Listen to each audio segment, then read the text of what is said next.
and welcome to another video. We have returned to the woods for a second attempt at firing some pottery, and I've got 4 different pots here with me today, so with any luck one of them will make it.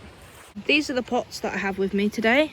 We've got 2 types of clay here. We've got a buff clay. Buff just means that it will be earthenware or stoneware depending on the temperature that it reaches, and we've got that in coil, slab and pinch pot. And then we have a natural red terracotta slab pottery here with some oak leaf design. Very cool stuff, very cool stuff. Success rates with the buff clay have always been sort of iffy, but the red terracotta seems to withstand the campfire the most. I can't remember the firing temperatures off the top of my head, but the red terracotta has the lowest firing temperature and the lowest curing temperature. So historically when I do this, it's the red terracotta clay that usually survives, or a primitive clay that's been directly dug out of a nearby stream. So my prediction is that that will be the one that survives. However, the little pinch pot could potentially survive as well, but you never know. For any of you that are wondering, my academic discipline is actually in fine art. I do have experience with ceramics. My nan actually has a studio and she's a very, very successful artist, very, very talented. She's fantastic at pottery, and everything that I know is what she's shown me. So Nan, if you're watching this, thank you for your help. That's enough gabbing. Let's light this fire. So we're going to make our fire in this pit, same as last time. The main difference is that I'm going to be sure to give the pots plenty of time to heat up before I actually plunge them into the higher temperature stuff. And hopefully that way we won't get any explosions.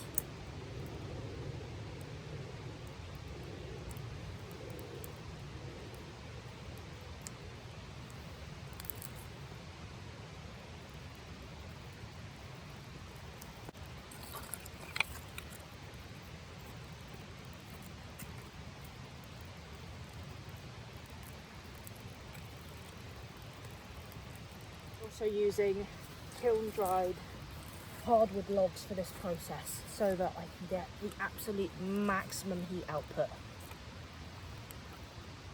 Okay, so our fire's lit. I'm going to just let it establish itself, build up a little bed of coals. There's plenty of charcoal in the pit already as well, so that won't take too long. And then I will very, very slowly move the pots closer and closer to the actual fire until eventually they've warmed up enough to the point where I can pop them straight on the coals.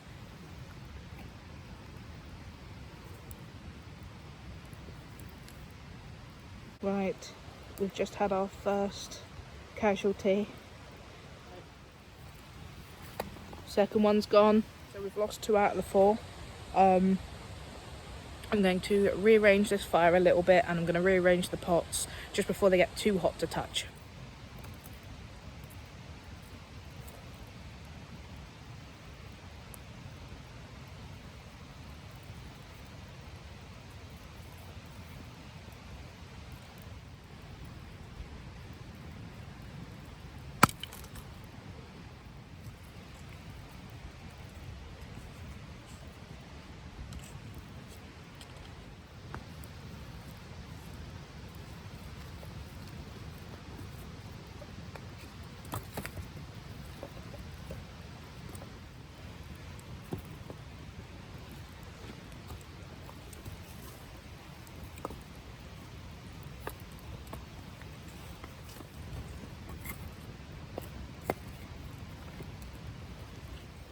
This is very, very hot.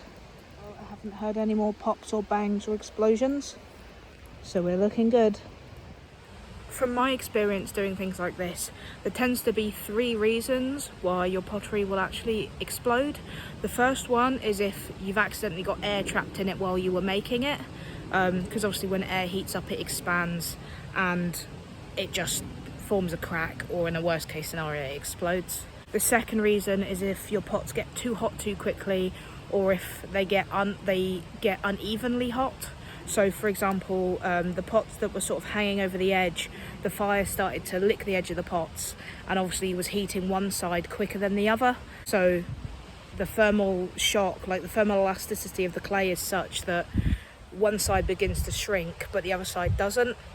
So obviously it forms a crack or it explodes. And then the third reason your pots may suddenly explode is if you shock them the other way round, so you cool them down too quickly. So for example, if I were to whip the pot out of this fire now, it would probably just explode, or it would crack and fall apart. So it's really, really important that you let them heat up and cool down really, really slowly. And also when you're making your pots, try to be sure that there's no air bubbles at all. There is a type of firing called raku firing, where you get a special kind of clay that is really, really good for plunging into cold water and things like that. So it has a really high thermal elastic resistance. So you can fire it in a kiln or in a bin or whatever, and then you can actually plunge it into cold water with its glaze, and it creates lots of cool patterns. If this is something that you're interested in seeing me do more of, let me know in the comment section. I'm going to try and see if I can source lots of different types of both sort of natural clay and commercial, not man-made clay because clay is natural, but sort of commercially produced clay versus the natural clay that I can find myself. So if that's something that you'd like to see, let me know in the comment section and I will start gathering up the resources to do so. The fire has reduced to its coals. There's still a flame, it's still very hot. I can't see the pot. I can't get too close because it's too hot, but it's really important at this point that we don't poke about in the fire. We just have to leave it and let it cool down naturally. I can see the edge of it. I can see the pot. I can see the pot. I can properly see it. It's time for the big reveal.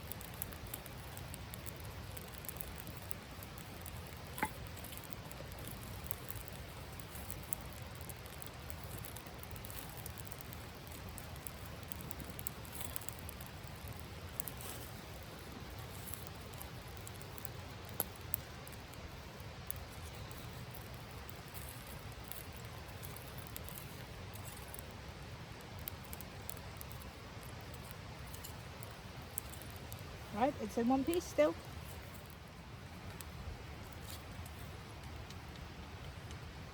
Alright, well that's fantastic. We're not in the safe zone yet though. Now it needs to cool down without cracking and hopefully stay in one piece.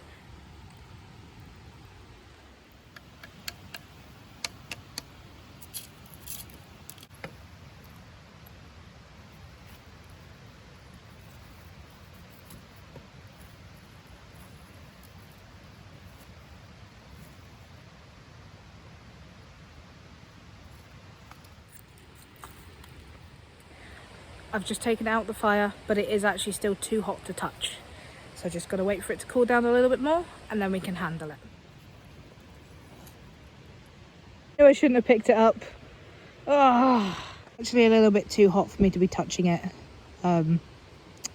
So I picked it up on the edge and I knocked it on the rock and it broke.